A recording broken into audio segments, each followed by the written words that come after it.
Bendita seja a Trindade, para sempre seja bendita.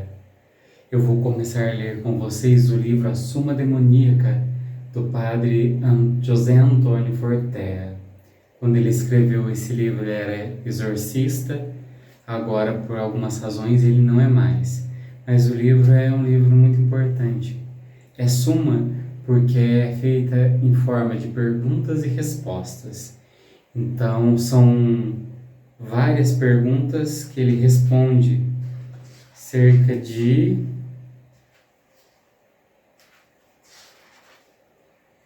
183 perguntas que ele responde, mais alguns apêndices e conclusão.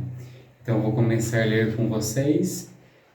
Se eu perceber durante a leitura que precisa ser feita alguma consideração, eu faço. Ou se vocês quiserem, na descrição do vídeo, no comentário do vídeo, me fazer alguma pergunta ou mandar também no meu contato, fiquem à vontade. Então, a primeira parte vem tratar o tema a natureza demoníaca. A primeira questão: o que é um demônio? Um demônio é um ser espiritual de natureza angélica, condenado eternamente. Não tem corpo, não há em seu ser nenhum tipo de matéria sutil, nem nada semelhante à matéria, pois se trata de uma existência de caráter inteiramente espiritual. Spiritus, em latim, significa sopro, hálito. Uma vez que não tem corpo, os demônios não sentem a menor inclinação para nenhum pecado que se cometa com o corpo. Portanto, a gula ou a luxúria são impraticáveis por eles. Podem tentar os homens a pecar nesses campos, porém só compreendem esses pecados de modo meramente intelectual, uma vez que não possuem sentidos corporais. Os pecados dos demônios, portanto, são exclusivamente espirituais. Eles não nasceram maus, porém, depois de criados, foram submetidos a uma prova antes que lhe fosse oferecida a visão da essência da divindade, pois viam a Deus, mas não viam sua essência. Neste caso, o verbo ver é figurativo, já que a visão dos anjos é intelectual. Como para muitos será difícil compreender o fato de que puderam ver conhecer a Deus, porém não ver conhecer sua essência, poderíamos exemplificar que eles viam a Deus como uma luz, que o ouviam com uma voz majestosa e santa, mas seu rosto permanecia sem se revelar. De todo modo, mesmo que não penetrassem em sua essência, sabiam que era seu Criador e que era santo, o santo entre os santos. Antes que penetrassem na visão beatífica dessa essência divina, Deus os pôs à prova. Nessa prova, uns obedeceram, outros não.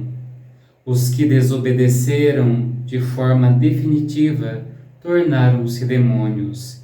Eles por si só se transformaram no que são. Ninguém os fez assim. A psicologia dos anjos atravessou uma série de fases antes que eles se transformassem em demônios. Essas fases não aconteceram no tempo material, mas sim na eternidade Evo. Evo significa eternidade, que é o tempo dos espíritos. Uma explicação mais detalhada aparecerá mais adiante. Mas os humanos, por se dar na eternidade, Evo, essas fases parecem instantâneas. Porém, o que para nós parece breve, para eles foi muito demorado. As fases de transformação de anjos em demônios foram as seguintes. No início ficaram em dúvida se a desobediência à lei divina talvez fosse o melhor. Nesse momento em que voluntariamente aceitaram ser uma opção a considerar, a possibilidade de desobediência a Deus, já cometeram um pecado. A partir daí, a aceitação da dúvida se constituiu um pecado venial, que pouco a pouco foi evoluindo para um pecado mais grave. Porém, nenhum deles, nessa primeira fase, estava disposto a se afastar definitivamente, nem mesmo o diabo.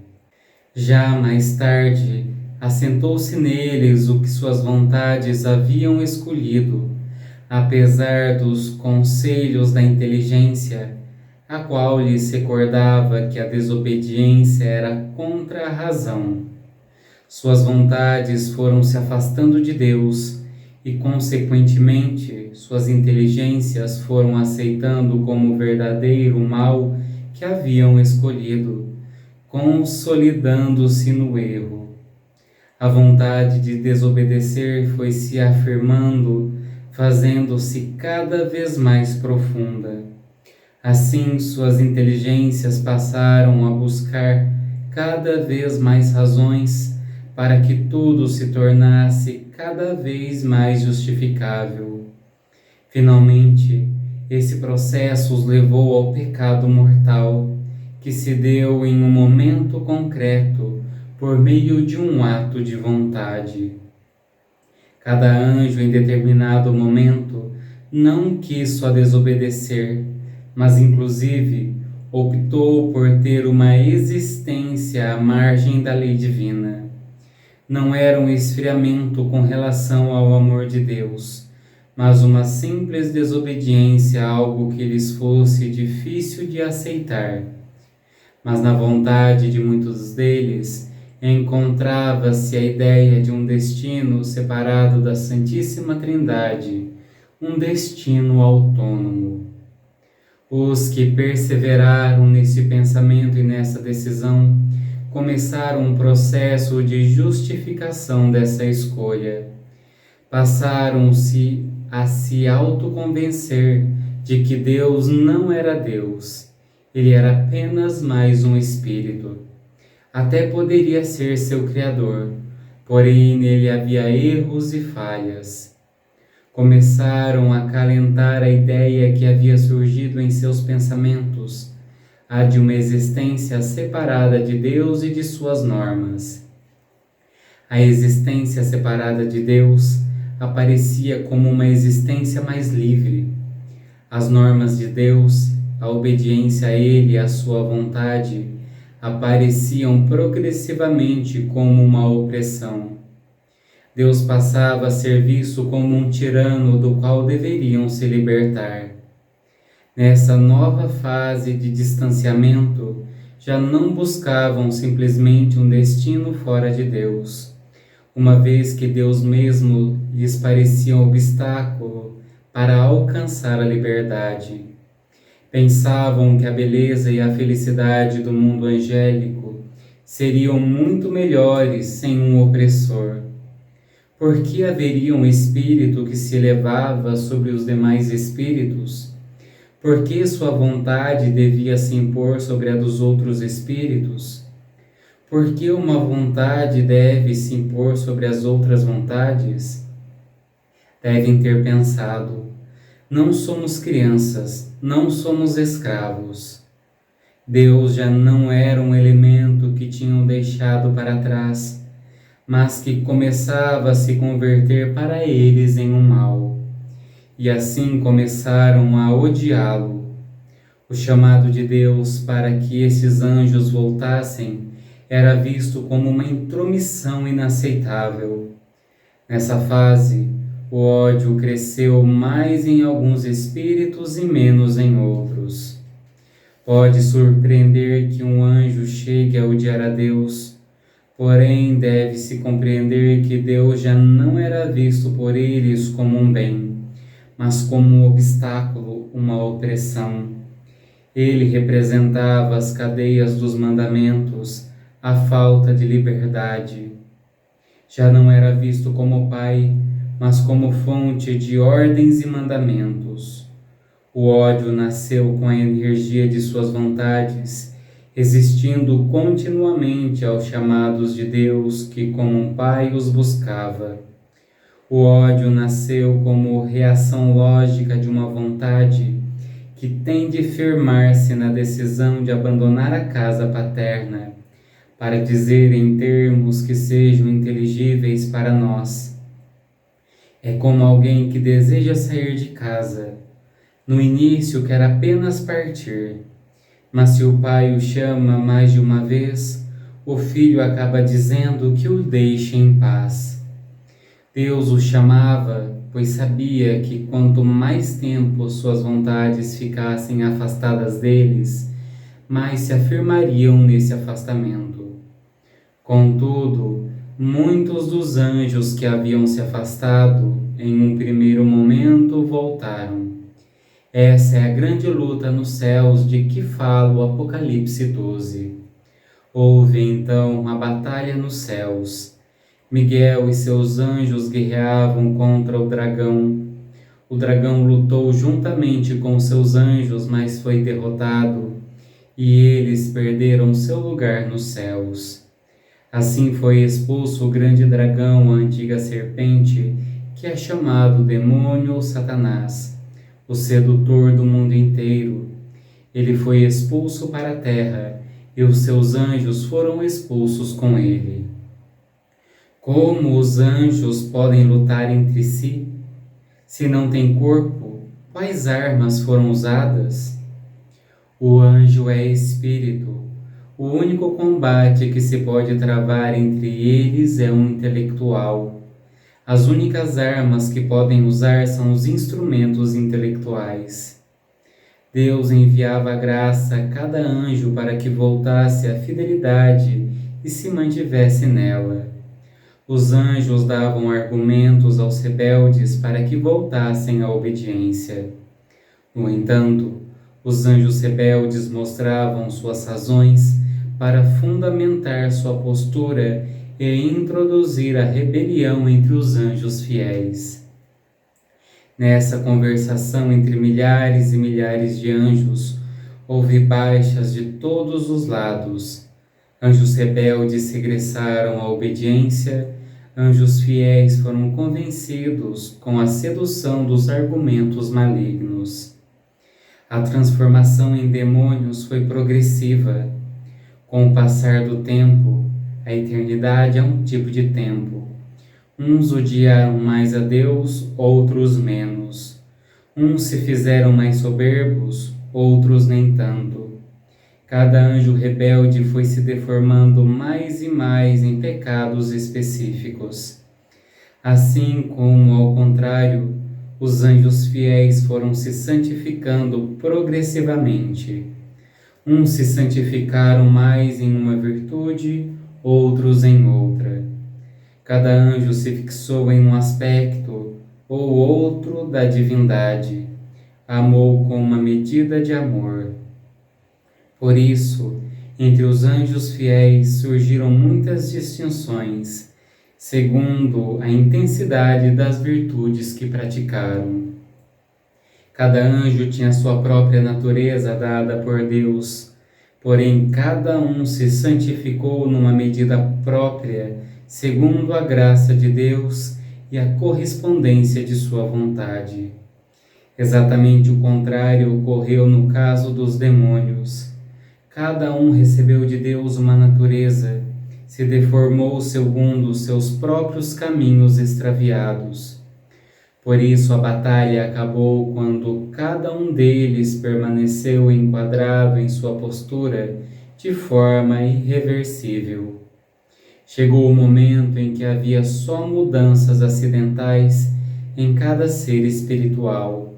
Cada demônio se manteve firme em sua imprudência, em seus ciúmes, em seu ódio, em sua inveja soberba, em seu egoísmo. A batalha havia acabado. Podiam seguir discutindo, disputando, exortando-se durante milhões de anos, para dizer em termos humanos, porém havia somente mudanças acidentais. Foi então que os anjos foram admitidos na presença divina e se deixou que os demônios se afastassem, que ficassem abandonados à situação de prostração moral que haviam escolhido para si. Como se pode observar, não se trata de ter enviado os demônios a um lugar de chamas e aparatos de tortura, mas que fossem deixados como estavam, abandonados em sua liberdade e em sua vontade. Não foram levados a nenhuma parte. Eles não ocupam um lugar. Não há onde levá-los. Não há instrumentos de tortura, nem chamas que possam atormentá-los, nem cadeias que os prendam. Tampouco os anjos fiéis entraram em algum lugar. Simplesmente receberam a graça da visão beatífica. Tanto o céu dos anjos como o inferno dos demônios são estados. Cada anjo tem em seu interior seu próprio céu, esteja onde estiver. Cada demônio, esteja onde estiver, leva em seu espírito seu próprio inferno. O momento em que não há como voltar atrás é quando um anjo vê a essência de Deus, porque depois de ver Deus, já não poderá mudar de opinião, nem esconder a menor coisa que o ofenda, pois a inteligência assimilaria que esconder uma falta seria o mesmo que esconder esterco em frente a um tesouro. Pecar a partir de então torna-se impossível. O anjo, antes de entrar nos céus, compreendia Deus, compreendia o que era, imaginava sua santidade, sua onipotência, sabedoria, amor. Depois de ser aceito para contemplar sua essência, não só o compreende, como também a vê. Quer dizer, vê sua santidade, seu amor, etc. Se preenche de tal amor, de tal veneração, que jamais, por nada, quer se separar dele. Por isso o pecado passa a ser impossível. O demônio fica irremediavelmente ligado ao que escolheu, desde o instante em que Deus decide não insistir mais. Chega um momento em que Deus toma a decisão de não enviar mais as graças de arrependimento, pois ele compreende que enviar mais graças só serve para que o demônio se assegure mais naquilo que sua vontade escolheu.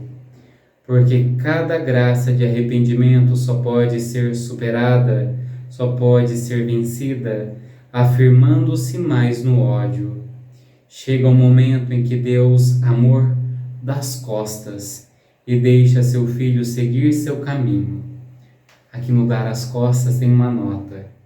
Um grande amigo meu, professor da Universidade de Alcalá de Henares, ficou um pouco surpreso com essa expressão de dar as costas. Inclusive me sugeriu a possibilidade de uma correção na formulação da frase. Pode de verdade o amor infinito fazer tal coisa? Sem dúvida, sim. A rebeldia da criatura faz com que finalmente Deus a abandone na sua própria sorte. Que momento é esse que a criatura é abandonada? É o momento em que Deus decide não lhe conceder mais nenhuma graça de arrependimento. Nesse instante podemos dizer que Deus deu as costas ao ser que criou. Quando ocorre essa terrível e temível decisão, a criatura já está julgada. Continuando o texto, Deus deixa o demônio seguir sua vida separado. Podemos dizer que não é de uma hora para outra que o anjo se transforma em demônio, já que se trata de um processo lento, gradual, evolutivo. Há um tempo certo em que o espírito angélico tem de tomar a decisão de desprezar ou não o seu Criador. Já foi dito que nesse processo pode-se voltar atrás. Essa é a celestial batalha de que fala no Apocalipse. Mas chega um momento em que os demônios se afastam cada vez mais. Não haveria sentido insistir. O Criador respeita a liberdade de cada um. Portanto, o demônio é um anjo que decidiu ter um destino distante de Deus e quer viver livre, sem amarras. Frequentemente ele é representado em pinturas e esculturas de modo disforme, uma forma muito adequada de representá-lo, pois se trata de um espírito angélico deformado. Segue sendo anjo, somente sua inteligência e sua vontade são deformadas. A solidão interior em que permanecerá por séculos e séculos, os ciúmes ao compreender que os fiéis gozam da visão de um ser infinito, levam-no a reprovar seu próprio pecado mais uma vez. Como odeia a si mesmo, odeia a Deus, odeia os que lhe deram razões para afastar-se. Mas nem todos sofrem igualmente. Durante a batalha, uns anjos se deformaram mais que outros. Aqueles que mais sofrem são os que mais se deformaram. Porém, é necessário recordar novamente que essa é uma deformidade da inteligência e da vontade. A inteligência está deformada, obscurecida pelas mesmas razões que justificou seu caminho, sua libertação. A vontade impôs à inteligência sua decisão, e a inteligência se viu impelida a justificar tal decisão. A inteligência funcionou como um mecanismo de justificação, de argumentação daquilo que a vontade a estimulava a aceitar. Como se vê, o processo tem uma extraordinária semelhança com o processo de aviltamento dos humanos. Não esqueçamos que nós, humanos, somos um espírito em um corpo. Se nos omitimos diante dos pecados relativos ao corpo, sofreremos o mesmo processo interno que leva uma pessoa boa a acabar na máfia ou tornar-se um soldado num campo de concentração ou um terrorista. Em princípio, o conceito de pecado, de tentação, de evolução da própria iniquidade é algo tanto no espírito angélico como no espírito do homem. Os pecados humanos são sempre pecados do espírito, ainda que os cometa com o corpo, já que este é tão somente um instrumento daquilo que o espírito decide com seu livre-arbítrio. Assim como o menino atravessa um período da infância, o anjo que acaba de ser criado não tem experiência. O ser humano tem tentações com outras pessoas, e os anjos também as têm. O homem pode pecar por ideais tais como a pátria, a honra da família, o bem-estar de um filho. O espírito angélico também tem por trás de si grandes causas, que mesmo sendo distintas das humanas, presumem uma complexa correlação angélica de todo esse mundo humano que conhecemos. Nós humanos somos espíritos também, apesar de possuirmos um corpo. Só temos de olhar nosso interior para compreender como se pode cair no pecado, como se pode desagradar-se. Sendo assim, os pecados dos anjos começam a nos parecer mais próximos e já não são tão incompreensíveis. Eu pretendo continuar lendo o livro. A próxima questão é: por que Deus impôs uma prova aos espíritos angélicos? E assim como nós vemos já que há uma semelhança da prova dos anjos com a gente, nesse segundo questionamento, nós vamos entender um pouco mais em que consiste essa prova. Eu postei esse vídeo nos 2 canais que eu tenho, né? O do Reflexão Diária, da Homilia Diária e da Parapsicologia, mas os outros vídeos só serão postados no canal da Parapsicologia.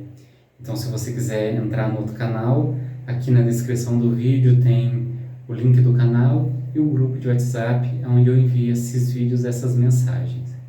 Tenham todos uma boa noite, um bom descanso, ou se está vendo em outro horário, um bom dia, uma boa tarde. Deus abençoe. Em nome do Pai, do Filho e do Espírito Santo. Amém.